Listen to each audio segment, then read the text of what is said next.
Therefore, he's the mediator of a new covenant so that those who are called may receive the promised eternal inheritance. Another key word here where we're going, inheritance.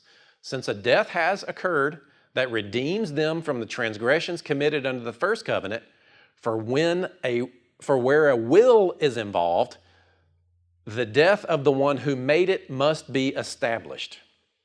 So in other words, let's say you receive some inheritance from your parents, you don't get it until they're dead.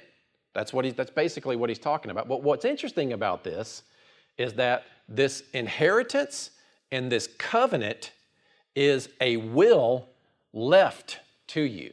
So in other words, what we receive in Christ is not a covenant of standard that we have to live up to.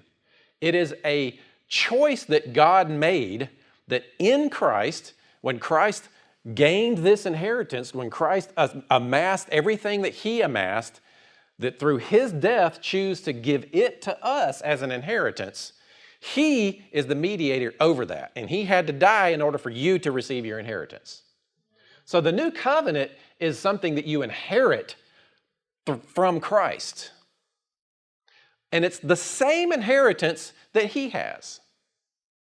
Again, I'm not going to try to put details on this and tell you what that means specifically for you, but just the idea that the new covenant is not a standard of law to live up to. It's a gift that God gives you. Like, we've prepared wills for our children. It's pretty detailed. And they ask very specific questions of what do you want? How is it to work? What ages? Who's this? Where does this go? And you look at everything that you have and you make a decision about everything that you have. I see the Lord doing that. I see God having done that. Preparing an inheritance for us. Detailed, sat down and wrote out every single thing he wanted us to receive through Christ. And it's good things. Now, we're in the world. There's wheat, there's tares, there's weeds, there's darkness. But you have an inheritance in him. Don't neglect your inheritance because of the darkness.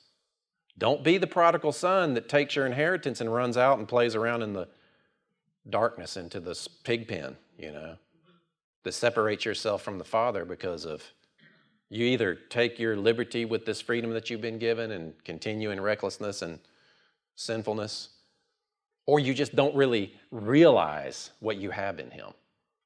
That's kind of where I'm wanting it to go today, is to help you understand, man, there's more to this thing than just being forgiven in him. This inheritance, I want to glorify God in such a way because I am living fully in that which he planned to give me. Like, I want to bring honor to his name, his authority. I want to continue on what Jesus began because of this gift that we've been given in him. And I want to live in this world in such a way that honors my Father, not just out of obedience, but out of sonship.